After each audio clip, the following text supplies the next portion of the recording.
Welcome back to Studio 10. Daphne High School Trojan Theater Department presents Urinetown the Musical. Theater Director Jess Jackson is here to tell us more about it. Jess, good morning to you. Good morning. We are excited to have you this morning. So I had to ask, I was like, wait, is this Urinetown? And you're like, yes, it is Urinetown. What is this story about? Okay, so Urinetown is, it's a satire. It's like a cautionary tale sort of thing.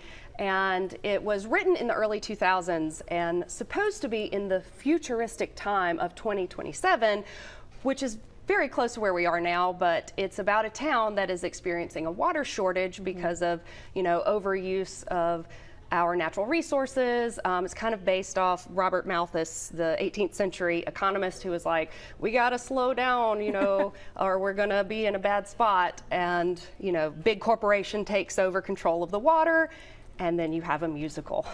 Love it. Well, it sounds really entertaining, and we're actually going to get a piece of it here in just a second. Before we do that, though, I want to talk about some of the student actors you have here with us today. Okay. So I brought along a couple of my lead actors. Cole Wilson is a senior, and this will be his last show with us, and it's okay.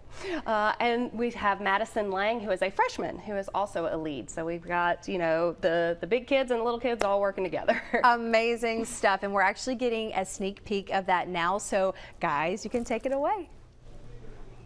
Well, hello there, and welcome to Urinetown. Not the place, of course, the musical. Urinetown, the place is, well, it's a place you'll hear people referring to a lot throughout the show. Did you hear the news?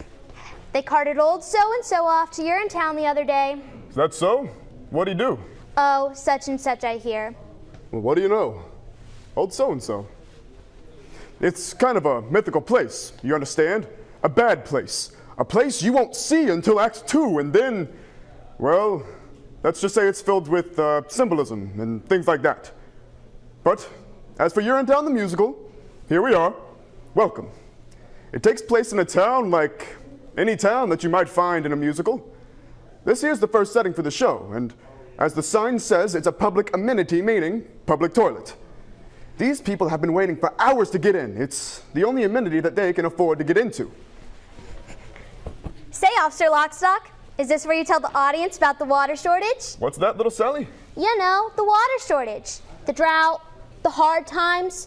A shortage so awful that private toilets eventually became unthinkable. A premise so absurd that... Whoa there, little Sally. Not all at once. They'll hear more about the water shortage in the next scene. Oh, I guess you don't want to overload them with too much exposition, huh?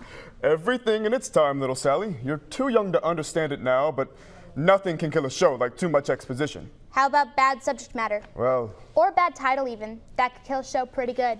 Well, little Sally, suffice it to say that in Urinetown, the musical, people have to use public bathrooms in order to take care of their private business.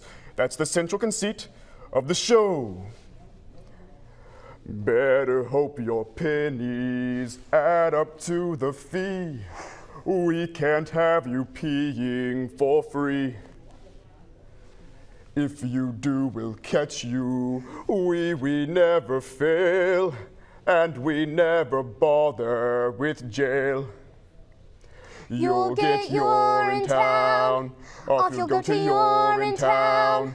Away with you to Urinetown. You won't need bail. Great job. And that was just a sneak peek of Urinetown, you guys. Amazing job. That was fabulous. This story is so cool. So if folks want to see more of it, which I'm sure they do, how can they watch you guys? So we open to the public on Thursday night, and you can get tickets on gofan.co, not com. Right.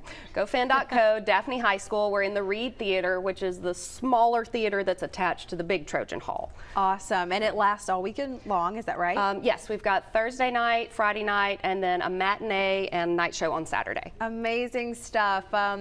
From these shows, what do you guys learn? How do you see the students grow too? It's always fun to see them at the beginning of the process, especially with a show like Urinetown, because you say, hey, we're doing a show about pee, and they're all like, no, Miss J, no, and they're really embarrassed. But then, they realize, the seriousness and the fun that all kind of goes together, and it's really enjoyable to see them just take on those characters and create them and just grow within themselves as an ensemble, and all together. We're just a big dysfunctional family. I love it. I love it. Well, that's what makes the world work. And so if you want to see it again, it kicks off Thursday night. We're going to have information, a link on how you can get tickets on our website, fox10tv.com. Thank you so much for coming, guys. Great job. Can't wait for your show this weekend. We'll have more on fox10tv.com.